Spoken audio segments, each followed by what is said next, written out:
चलिए, नमस्कार दोस्तों। कैसे हैं आप लोग? मैं उम्मीद करता हूँ आप लोग भी अच्छे होंगे। तो चलिए, आज की क्लास में मैं लेके आया हूँ part 3, 10th class NCERT math, chapter 3। इसमें जितने भी वीवीआई ऑब्जेक्टिव प्रश्न होंगे, मैं मोड पर बताने का प्रयास करेंगे। कितने? 15 से लेकर 21 तक प्रश्न मैं बोर्ड पर लिखा हूँ। चलिए, बारी बारी से समझाने का प्रयास करते हैं। देखिए, पहला प्रश्न कह रहा है कि अगर आलेख समपाती होगा तो क्या हल होगा? एक हल होगा, दो हल होगा, कि अनंत होगा, कि तीन होगा? तो चलिए, पहले हम इससे पहले एक चिन्ह प्रपाटी को समझ लेते हैं। चिन्ह प्रपाटी क्या है कि देखिए, जैसे समीकरण होता है a1 बटे a2 बराबर b1 बटे b2 बराबर c1 बटे c2। ऐसा स्थिति अगर रहे कि हमको समझते हैं, एक और होता है a1 बटे a2 बराबर b1 बटे a1 बटे a2 b1 बटे b2 बराबर c1 बटे c2। एक और ले लेते हैं a1 बटे a2 बराबर b1 बटे b2 बराबर c1 बटे c2। देखिए, हमने एक ही चिन्ह लिए हैं कितने बार? 3 बार। देखिए, क्या होता है कि सभी अगर बराबर हो जाएगा, ये नियम है सभी बराबर, और हम लोग क्या होगा कि आगे चल के ये नोट हो जाएगा। यानी ये बराबर कैसे मानेंगे? तो मान लीजिए कि यहाँ पे कोई अंक दे दिया 1/2 बराबर, यहाँ भी दे दिया 1/2। कोई समीकरण हम लोग को देगा, और समीकरण को जब हम काटेंगे तो मान लीजिए कि इसको इसके जगह पर भी 1/2 आया, इसके जगह पर भी 1/2 आया, और इसके जगह पर 1/2 आया। कोई अंक मान ले काटे, मान ली कि 4/2 है, 2/4 आया। मान ली कि ए के मान, दो समीकरण हम लोग को देगा, दो समीकरण का चिन्ह प्रपाटी है, तो मान ली कि ये काटेंगे तो 1/2। यानी सभी में अगर काटेंगे, कुछ भी अंक आ सकता है, काटेंगे तो इसके भी मान बराबर, इसके भी मान बराबर, और इसका भी मान बराबर, यानी तीनों का मान बराबर हो सकता है। दूसरा में क्या हो सकता है कि ए बराबर, मान लीजिए कि फिर हम दूसरा समीकरण लिए, तो इसके जगह पर भी 1/2 आया, अब इसके जगह पर मान लीजिए कि 1/3 आ गया, तो हम लोग कहेंगे कि नोट बराबर है। क्या है? नहीं बराबर है। तो हम लोग आगे b1/b2 और c1/c2 पर ध्यान ही नहीं देंगे। जब पहला ही हम लोग की इक्वेशन जब नहीं आगे कट रहा है, तो आगे हम लोग ध्यान नहीं देंगे, यहीं कह देंगे कि यहीं बस। इतना समझिए, फिर समझाएंगे। फिर समझिए कि मान लीजिए कि इसका भी मान 1, यहाँ भी मान लीजिए कि 1/3 आएगा, इसका भी 1/3 आएगा, और इसका मान 1/3 नहीं आएगा, मानिए कि 1/4 आ जाएगा। तो हम लोग कहेंगे इसका मान तो आया 1/3, लेकिन इसका मान लीजिए कि 1/4 आ गया, तो बराबर नहीं है, तो हम लोग कहेंगे कि नोट बराबर है। अब देखिए, अब इस सभी को मिटा देते हैं, समझाने के लिए किए थे। अगर ऐसा स्थिति आए कि a1/a2 b1/b2 बराबर c1/c2, अगर ये सभी बराबर आए, तो इसको हम लोग क्या नाम देंगे? तो इसको नाम देंगे अनगिनत। इसका हम लोग नाम दे देते हैं अनगिनत या अनेक हल। अनगिनत क्या कहेंगे? अनगिनत कहेंगे। अगर ऐसा स्थिति आ जाए कि a1/a2 और b1/b2 नोट b1/b2, अगर इसके बराबर नहीं है बराबर, तो हम लोग कहेंगे कोई हल नहीं। क्या? कोई हल नहीं। अगर हम लोग और आगे चलेंगे तो इसके बराबर हो सकता है, इसके बराबर भी हो सकता है, लेकिन ये दोनों बराबर नहीं हो सकता है। तो ऐसा स्थिति अगर देखने को मिले तो हम लोग कहेंगे अद्वितीय हल। अद्वितीय हल, सब में हल लगा सकते हैं, अनगिनत हल, कोई हल नहीं और अद्वितीय हल। हम लोग ऐसा समझे कि कोई भी समीकरण अगर दे, आगे हम समीकरण भी आएगा तो उस पर हम बताने का प्रयास भी करेंगे, लेकिन इतना समझिए कि सभी बराबर तो अनगिनत, और शुरुआत में ही बराबर नहीं। अगर ये बराबर है और ये बराबर नहीं है तो हम लोग कहेंगे, आगे तो ध्यान ही नहीं देंगे, क्या कहेंगे, शुरुआत में ही बराबर नहीं हुआ तो कोई हल नहीं। अगर शुरुआत में दो टर्म, पहला और दूसरा बराबर हुआ और तीसरा बराबर नहीं हुआ तो हम लोग कहेंगे अद्वितीय है। अब इसमें भी समझेंगे, इसी में ही दूसरा नाम है संगत असंगत। कितना कहेगा कि इस समीकरण जब इतना है तो दूसरा नाम क्या है, तो इसी में देख समझिएगा कि अगर सभी बराबर रहे, ये दो एक ही होता है, अनगिनत और अद्वितीय हल, यानी इसमें अनगिनत हल, बहुत सारे हल होंगे, तो इसमें हम संगत कहेंगे। दूसरा एक और नाम है संगत, और अद्वितीय भी होता है संगत। इतना याद रखिएगा। इसमें कोई हल नहीं, जिसमें कोई हल ना होगा तो वह असंगत होगा, तो इसमें लिखेंगे असंगत, असंगत, इतना याद रखिएगा। ये समीकरण, ऐसा समीकरण देखने के लिए मिलेगा तो अनगिनत भी होता है और इसका दूसरा हल संगत भी होता है। अगर ऐसा देखने के लिए मिलेगा तो कोई हल नहीं, तो कोई हल नहीं तो इसका दूसरा नाम असंगत भी होगा। यानी ऐसा समीकरण मिलने के लिए, देखने के लिए मिलेगा तो अद्वितीय और संगत। तो हम ऐसे समझे हैं, अगर नहीं है तो एक बार और समझेंगे। ऐसे समझेंगे, अगर ऐसा समीकरण रहता है तो ये संपाती होता है, ये भी समझ लीजिए। इस सब एक ही टर्म में समझाने का प्रयास कर रहे हैं। देखिए, ऐसा समीकरण जब दे देगा तो हम लोग को संपाती, संपाती क्या होता है कि एक ही रेखा पर दूसरा रेखा भी सटी हुई आता है। ये ग्राफ में हम लोग बनाएंगे तो एक ही रेखा पर दूसरा रेखा भी कटेगा, ये संपाती होता है। क्या रेखा होता है? संपाती रेखा। और इसमें क्या होता है, कोई हल जब न होगा तो इसमें होगा समानांतर। एक कोई हल में समांतर रेखा, समांतर रेखा कैसे होता है? ऐसे होता है, दो समान दूरियां पर जब किरणें जाती है तो इसको समांतर बोलते हैं। और ये जो होता है अद्वितीय हल, इसमें होता है संपाती। क्या? एक इधर से और एक इधर से, प्रतिच्छेदी रेखा भी कह सकते हैं। तो ये संपाती, हम लोग कितनी चीज समझे? ये समीकरण से ही हम लोग एक टर्म, दो टर्म, तीन टर्म, चार टर्म हम लोग सीखने को मिला, और इसी पर आधारित सभी प्रश्न हम बनाएंगे। तो चलिए देखिए, पहला कह रहा है कि अगर आलेख संपाती होगा तो क्या हल होगा, बताइए। देखिए, संपाती कौन कह रहा है? संपाती, देखिए इसको संपाती बोलते हैं कि ना, एक ही रेखा पर दूसरा रेखा भी पढ़ना, तो संपाती। तो कह रहा कि संपाती होगा तो क्या हल होगा? एक हल होगा, दो हल होगा, अनंत होगा। तो देखिए, संपाती में क्या होता है? अनगिनत, अनगिनत या अनंत हल एक ही होता है। तो हम लोग को आंसर मिल गया, क्या? अनंत। चलिए दूसरे नंबर प्रश्न पे चलते हैं।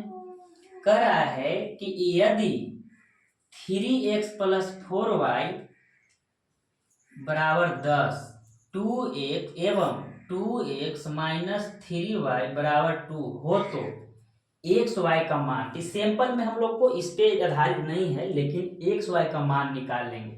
तो चलिए समीकरण लिख ही लेते हैं। 3x + 4y बराबर 10। दूसरा समीकरण क्या है? इसको एक्स वाई मान निकाल लेते हैं। दूसरा है 2x - 2y बराबर 2, समीकरण 2। तो यहाँ पे विलोपन से, प्रतिस्थापन से, कुछ से भी आप हम लोग निकाल सकते हैं। ये 4y था, कितना यहाँ था? 4y। चलिए तो इसको हम निकाल लेते हैं। 3x+4y 10 और 2x - 2y बराबर 2। देखिए इस प्लस माइनस है, लेकिन अंक हम लोग को क्या है, सेम नहीं है। सेम करने के लिए ऊपर कर दीजिए 2 से और नीचे कर दीजिए, चलिए ऊपर कर दीजिए 1 से, नीचे गुना कर देते हैं 2 से। तो जब गुना करेंगे तो 3x+4y बराबर 10, और इसमें जब गुना करेंगे शॉर्ट कर देते हैं, 3 दूनी 6x माइनस 4 दूनी नहीं 2 दूनी 4y बराबर 2 दूनी 4। यानी देखिए इसको काट दीजिए, ये प्लस माइनस है ही तो कट जाएगा, तो 6 और 3 कितना होगा 9x बराबर, इसको भी जोड़ देंगे तो क्या होगा 10 और 4 14, यानी x बराबर 9 बटे कितना होता है 9/14 होगा। इसको काटेंगे 3 से नहीं कटेगा, तो हम लोग क्या करेंगे यहाँ पे, और है हम लोग के ऑप्शन कितना देता है 1 और 2, कहीं हम लोग को समीकरण तो गलती नहीं हुआ है।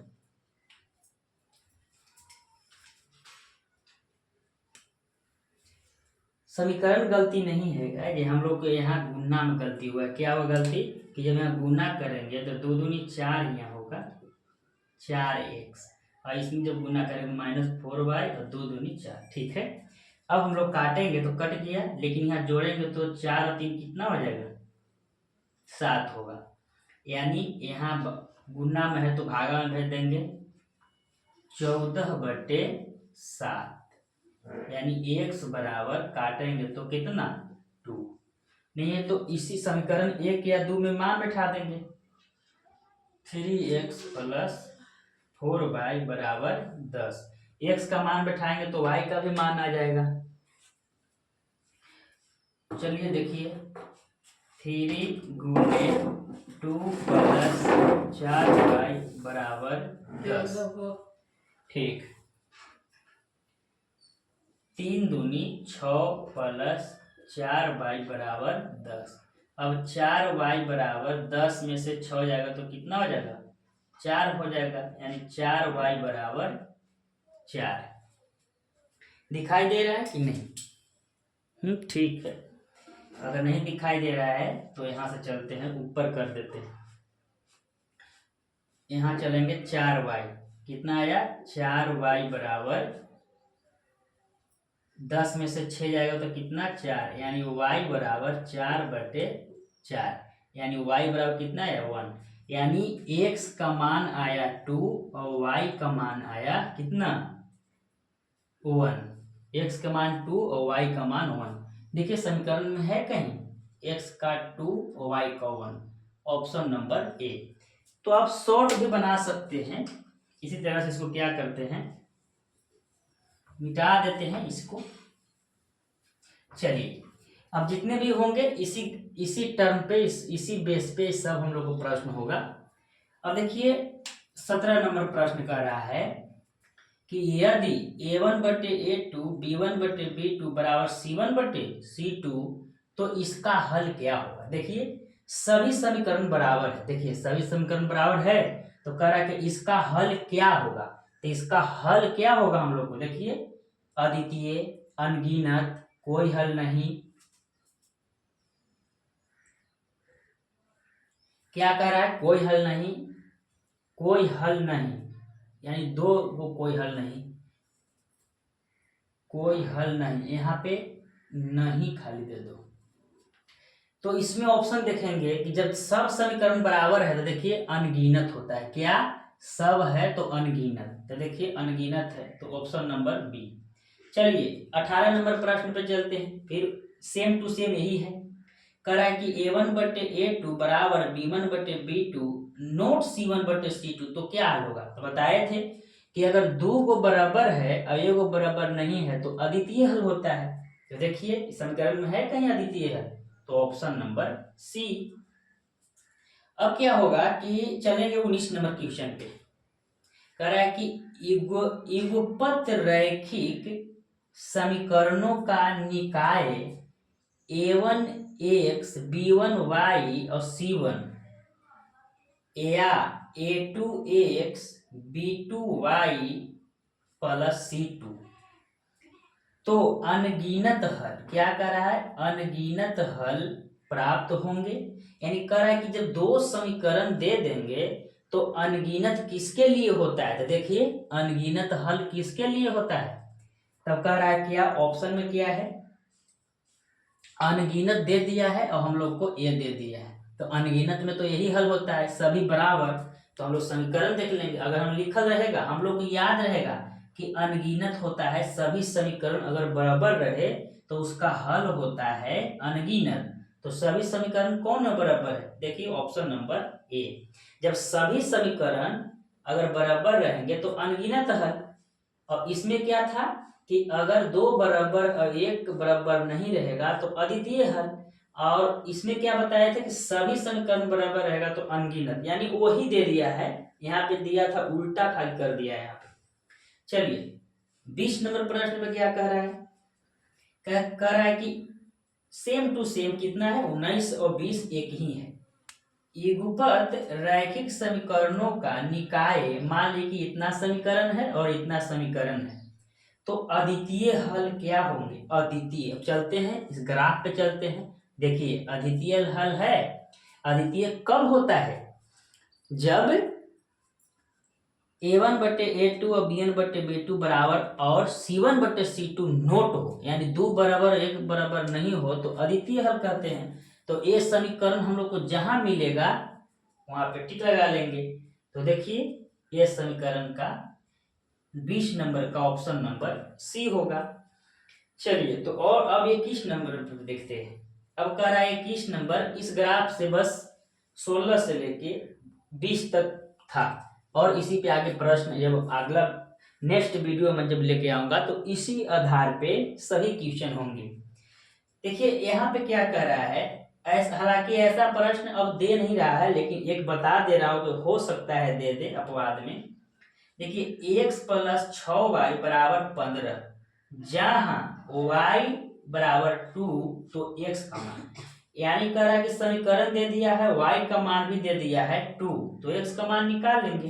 यानी देखिए x प्लस 6y बराबर 15 और y बराबर कितना दिया है 2, यानी जहां जहां y है जहां जहां 2 बैठाएंगे।